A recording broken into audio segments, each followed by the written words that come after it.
주신 은혜 감사하는 5분 묵상입니다.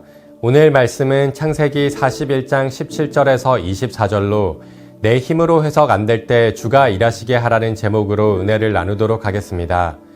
애굽에서 13년 동안 노예로 지내고 또 감옥에 갇혀 모두에게 잊혀진 줄 알았던 요셉. 그러나 하나님은 요셉을 잊지 않으셨습니다.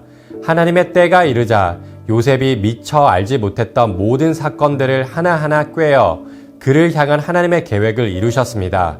누구도 해석하지 못한 바로의 꿈을 통해 요셉을 감옥에서 건지시며 그의 인생에 새로운 장을 여셨습니다. 나아가 요셉을 통하여 이스라엘과 열방을 구원하실 원대한 계획을 진행해 가셨습니다. 내용 관찰 첫 번째 질문입니다. 바로는 꿈속에서 본 파리한 암소를 어떻게 묘사합니까? 19절과 21절 말씀을 보면 애굽 왕 바로는 자신이 한 번도 보지 못한 귀괴한 외형의 암소를 꿈에서 보았다고 말합니다. 뼈와 가죽만 남아 바싹 마른 보기에 매우 흉측한 암소들이었습니다. 그 모습만으로도 꺼림직하고 불길한 꿈이었는데요. 더 충격적인 것은 이 흉한 암소들이 건강하고 살찐 7소를 잡아먹고도 여전히 야위고 흉하였다는 사실입니다. 그 장면이 얼마나 섬뜩했던지 바로는 흉한 소를 묘사하면서 심희라는 부사를 덧붙여 소들이 심히 흉하고 파리하다고 강조하였습니다. 이는 앞서 애굽의 점술가들과 현인들에게 꿈을 설명할 때는 사용하지 않았던 표현으로 꿈을 다시 떠올리며 또 한 번 설명할수록 더욱 소름 끼치는 꿈이었음을 알려줍니다. 두 번째 질문입니다. 바로는 점술가들로부터 어떤 결과를 얻었다고 말합니까? 24절 말씀을 보면 애굽의 점술가들과 현인들은 바로의 꿈을 듣고 풀이하지 못하였습니다. 당시 점술가들은 단지 점을 치고 운세를 보는 사람이 아니라 나라의 종교의식을 주관하며 징조와 표징을 해석하는 중요한 직무를 맡은 자들이었습니다. 고대 근동사회에서 꿈은 신들이 인간에게 신탁을 전달하는 계시이며 점술가들과 현인들은 그 꿈을 해석할 수 있는 지혜를 소유한 자들로 여겨졌습니다.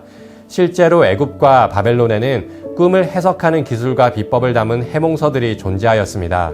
그런데 그 어떤 점술가도 그 어떤 해몽서도 바로의 꿈을 풀이하지 못하였습니다. 세상의 최고의 학문과 기술, 지식이 동원되었지만 꿈을 해석하는 데 실패하였습니다. 24절에서 그것, 곧 꿈을 내게 풀이해 주는 자가 없느니라 라는 바로의 말은 아무도 꿈을 해석하지 못했다는 의미보다는 그들의 해석이 변변치 않아 바로가 받아들이지 않았다는 의미로 추측합니다. 그 근거로 히브리어 원어와 영어 성경을 보면 41장 8절에서 바로가 점술가들에게 꿈을 말할 때는 꿈들이라고 복수로 표현합니다. 반면에 15절에서 요셉에게 이야기할 때는 꿈이라고 단수로 말하였습니다. 다시 말해 점술가들은 바로의 꿈을 각각 다른 내용을 담은 두 개의 꿈으로 이해하였고 해석하였지만 요셉은 두 꿈을 동일한 메시지가 담긴 하나의 꿈으로 해석하였던 것입니다. 바로 또한 두 꿈이 같은 꿈이라고 직감하였기에 점술가들이 아닌 요셉의 해몽에 동의하였던 것입니다. 연구와 묵상입니다. 하나님께서는 왜 당대 최고의 권력가인 바로에게 아무리 애를 써도 해석할 수 없는 꿈을 주십니까? 먼저 하나님의 주권적 통치를 드러내시기 위해 아무리 애를 써도 해석할 수 없는 꿈을 바로에게 주셨습니다. 바로는 애굽의 신들 호루스 혹은 태양신 레의 아들로 여겨졌습니다. 못할 일이 없는 전능한 존재라는 인식이 있었습니다. 그런데 풀 수 없는 꿈을 통해 바로의 위치를 깨닫게 하셨습니다. 그는 신이 아니라 꿈도 해석하지 못하는 한낱 피조물에 불과하였던 것입니다. 따라서 교만을 내려놓고 이 세상을 진정 통치하시는 분이 하나님이심을 알게 하셨습니다. 그리고 점술가들이 꿈을 해석하지 못함으로써 이들이 섬기는 신들의 무능함과 이들이 세상적 학식과 인간적 지혜가 얼마나 보잘것없는지 드러났습니다. 결국 꿈을 주시는 분도 하나님이시고 그 꿈을 해석할 수 있도록 지혜와 은사를 주시는 분도 하나님이십니다. 다시 말해 이 세상의 유일한 참신은 여호와 하나님이시며 이 세상의 진정한 통치자 역시 하나님이심을 선포하신 것입니다. 또한 하나님의 구원의 계획을 이루시기 위해 애굽의 점술가들과 현인들이 아무리 애를 써도 해석할 수 없는 꿈을 주셨습니다. 하나님은 앞으로 닥칠 재앙을 미리 알려주시어 꿈을 통해 바로에게 경고하셨습니다. 그런데 그 누구도 경고를 알아차리지 못하였을 때 요셉이 하나님의 지혜로 꿈을 해석하였습니다. 그리고 요셉이 총리가 되어 다가올 기근을 대비한 결과 야곱의 가족들이 생명을 보존하며 구원을 받았습니다. 뿐만 아니라 애굽을 비롯한 열방을 큰 기근으로부터 구원하셨습니다. 아브라함과 그의 자손을 통해 모든 민족이 복을 받을 것이라는 언약이 요셉을 통해 부분적으로 성취된 것입니다. 또한 요셉을 향한 하나님의 계획도 이루어졌습니다. 바로의 꿈을 해석하는 사건을 통해 어린 시절 요셉에게 주셨던 꿈이 점차 명확하게 드러난 것입니다. 느낀 점입니다. 세상의 권력자일지라도 하나님의 뜻을 깨달을 수 없으며 참된 지혜는 오직 하나님께 구해야 함을 목도하며 무엇을 느낍니까? 먼저 참된 지혜는 하나님을 경외하는 것임을 깨닫습니다. 다시 말해 참된 지혜는 지식의 소유나 경험의 축적에서 비롯되는 것이 아니라 하나님과 바른 관계를 맺는 것입니다. 아무리 대단한 권력과 학식, 지식을 가지고 있어도 하나님께서 눈과 귀를 가리우시면 아무것도 깨닫지 못합니다. 애굽 왕 바로의 권세와 지위도 하나님으로부터 난 것이기에 하나님께서 거두어 가시면 아무것도 남지 않습니다.